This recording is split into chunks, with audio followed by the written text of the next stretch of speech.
Yes, I am very well aware that I am late to talking about this thing. I know. I'm working on a massive video right now, and I just wanted to make a quick video to hold y'all over while I work on this other bigger video. So a while back, Disney announced a new movie, a completely original movie that's coming out next year in 2026 called Hexed. According to Disney themselves, Hexed is an all-new original film that follows an awkward teenage boy and his type A mom, who discover that what makes him unusual might just be magical powers that will turn their lives and a secret world of magic upside down. I'm not gonna lie, I don't think this movie is gonna be very successful, nor is it gonna be very good, and I have reasons to back that up. Number one, the title of the movie. What the hell is a Hexed? What am I supposed to take away from the name of this movie? Now, this is something that I've seen people criticize Disney for doing, and more recently they've been doing it for Pixar as well. A lot of Disney movies nowadays have these one-word titles that don't really tell you all that much about the movie. This trend started back in 2010 with Tangled, and then it followed on with Frozen in 2013, which the original story that it's based on was named The Snow Queen, and instead of just naming it that, they renamed the movie to Frozen. And so nowadays, a lot of Disney movies have one-word titles that don't really give you much of a hint as to what the movie could be about. I've already gone on before about Pixar's newest movie, Elio, and how it did really bad at the box office, and one of the reasons I've seen people say it did bad at the box office was because of its title. What is Elio? Yeah, it's the name of the main character, but it also isn't like a very memorable, unique title, you know? You think of older Pixar movies, you think of like Toy Story, Monsters Inc., A Bug's Life, Finding Nemo. Like, these are memorable titles. These are titles that tell you what the movie is gonna be about. Look at Finding Nemo, the movie is about that. They take the entire plot of the movie and they condense it into two simple words. Finding Nemo. That's perfect. It's brilliant right there. And then meanwhile, you look at Elio, you look at Luca, and it's like, these aren't very memorable names. These don't really tell you that much about the movie. Now, having one-word titles is not always a bad thing. There are moments where it can work. Cars, for example, it works perfectly, because guess what? The movie is about cars. Is it any surprise at all? The movie that's all about cars is just simply named Cars. And then you look at Up, and it's like, yeah, Up is a very generic title. It's not a very memorable, it's just one word and that's it. It's not a memorable name at all. It shouldn't be memorable, and yet it is. And you want to know the reason why it's memorable? It's because it has the imagery to back it up. You look at the original teaser trailer for Up. You have a few balloons floating up to the sky, and then you see a million balloons floating up to the sky. And then you see this house that's tied to the balloons, and then you see this old man that's there, and he just floats away, and then we see the title, Up. It's simple, but it's perfect because it gives you a brief idea about what the movie is. It makes you interested in seeing the movie. Who is this old man? Why did he tie millions of balloons to his house? Where is he going to? It leaves you wondering, what is this movie going to be about? But it leaves you wondering it in a way that makes you want to go and see the movie. And then meanwhile with Hexed, I look at the name of this movie, and then I look at its synopsis, and I don't really see much of a correlation between the two. This movie could have been named literally anything else. It's not a very memorable, interesting title or anything like that. Yeah, I decided to do some research on what the synopsis meant by type A mom, and I guess there's this like personality thing that I've never heard of before in my life, and chances are you've never heard of it either. This is a hypothesis where, according to Wikipedia, personalities that are more competitive, highly organized, ambitious, goal-oriented, impatient, and highly aware of time management are labeled type A, while more relaxed, receptive, less neurotic, and frantic personalities are labeled type B. I've never heard of this before in my entire life, but I guess Disney's just putting this into their next movie, and they're not going to give any context or meaning as to like, what does it mean? So anyone that reads this is going to be confused. What the hell do they mean by type A? What do they mean by type A mom? What does that mean? Reading the synopsis for this movie, and yeah, I don't exactly have very high hopes for this movie, to be honest. This whole story has a very been there, done that kind of feel to it. Like, yeah, I've seen this kind of movie a million times before. When this movie was first announced, a lot of people were like, oh, this is literally just the plot of the Owl House. This is what the Owl House is about. And I've got to admit something, I've never actually seen the Owl House, so I have no idea how similar the two storylines are. I'm sure it's a great show, I just never got around to watching it. I'm very well aware of the controversy surrounding Disney and their treatment of the show because of its LGBT themes, and so I wouldn't be surprised if Disney is making this movie as a sort of like LGBT-less version of the Owl House's storyline, you know, that there's a non-zero chance that could end up being the case. There's a non-zero chance. Who knows though, maybe the movie will have the 15th first gay character in a Disney movie, and the only thing that'll imply that this character is LGBT in any way, shape, or form is either from a throwaway line that is very easy to ignore and has no importance to the movie's storyline, or a blink and you'll miss it scene that'll be very easy to cut out in order to appeal to China and Russia. Some things just never change, don't they? But even looking past the Owl House, I can't help but feel this is just an incredibly generic story.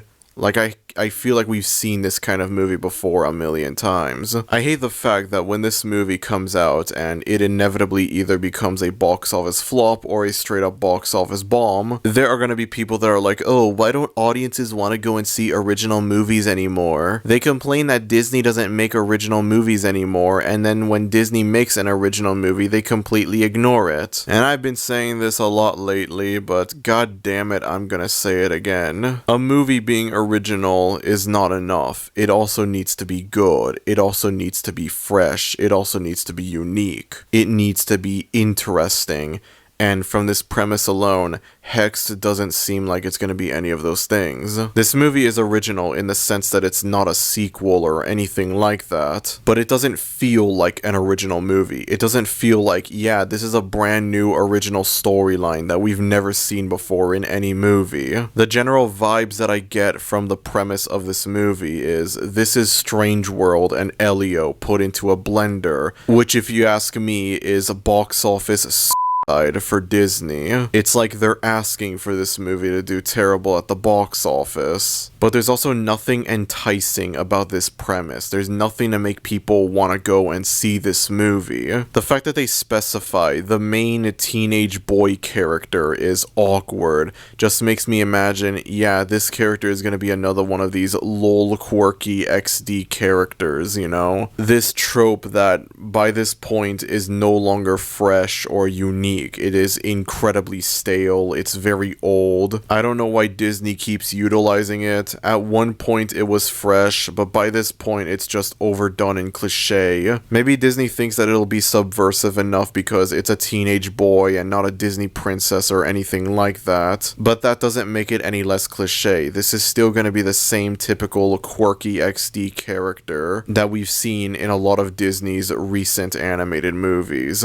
Either that or the mom is going to be the lol quirky character, which I could very easily see. One of these two characters will be the quirky XD character. So in addition to the movie's announcement and its premise, we also have our first concept art for the movie. And I've got to be honest, this looks interesting, admittedly. The art looks really good, which is why I'm looking forward to the final movie looking absolutely nothing like this concept art. The overall vibe I get from this movie is, it doesn't seem like it's going to be anything special. I can already very easily predict how the movie will go. The movie starts off with the boy and the mom not getting along together, and then they enter this magical world, and throughout the movie, they manage to respect each other more, they get along together, together better, and then something happens that causes the third act breakup to happen, and the boy is like, I hate you, mom, and then by the end they reconcile and the movie ends with everyone happy. They leave the magical world and they go back to the normal world, and yeah, there's literally almost nothing that makes this movie different from Strange World. Like, this feels almost the same as Strange World in terms of its story. There are differences, obviously, but I feel like the general idea of, like, you have this family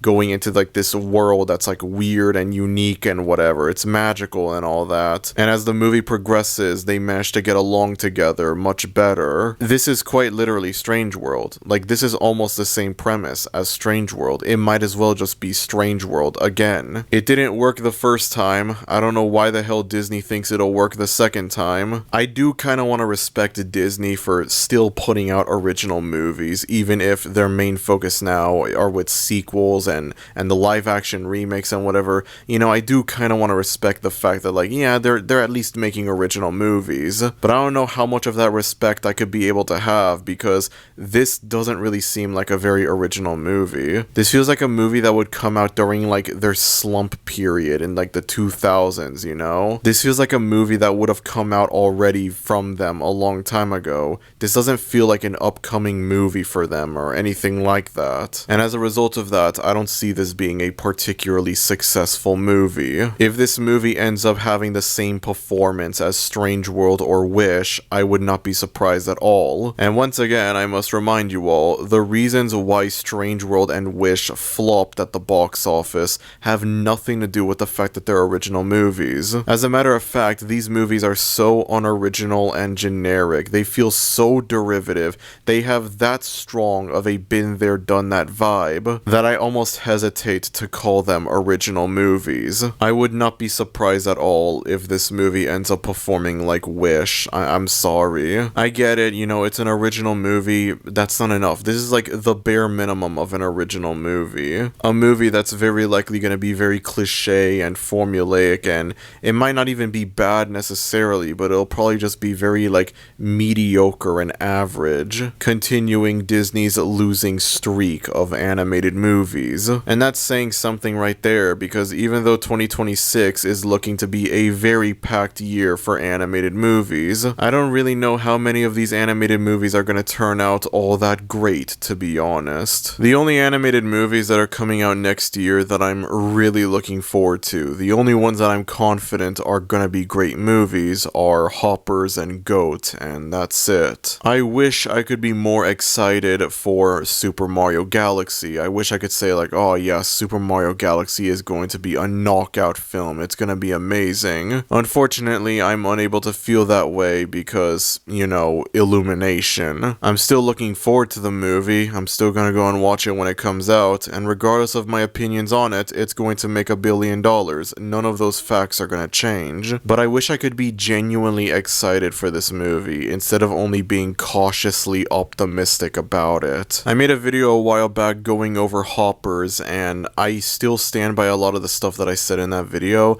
I do feel strangely optimistic towards Hoppers. I think Hoppers has a chance to be a fairly successful, well-reviewed movie. It just strikes me as a more interesting movie than, let's say, Elio or Hexed. It looks like a more interesting movie. The storyline, it captures me more, the storyline. It interests me. Yeah, there's a chance that it might have a few things that are very derivative of previous Disney and Pixar movies, but for the most part, I think it has enough of an identity to stand on its own. Hexed, in comparison, is just gonna be, as I mentioned before, Strange World and Elio mixed into a blender. At least that's what it seems like from this premise alone. I would love to be proven wrong about this movie. I would love if it turned out this movie was amazing. This movie was like a return to form for Disney. If Zootopia 2 ends up being a great movie, and this ends up being a great movie as well, then it's like, holy crap, we have two great Disney movies in a row. Can't remember the last time that happened, but everything that we know about the movie so far does not give me high hopes that it'll turn out to be a great movie, or let alone a successful movie. Zootopia 2 comes out this year. It's gonna be $1 billion movie, regardless of its quality.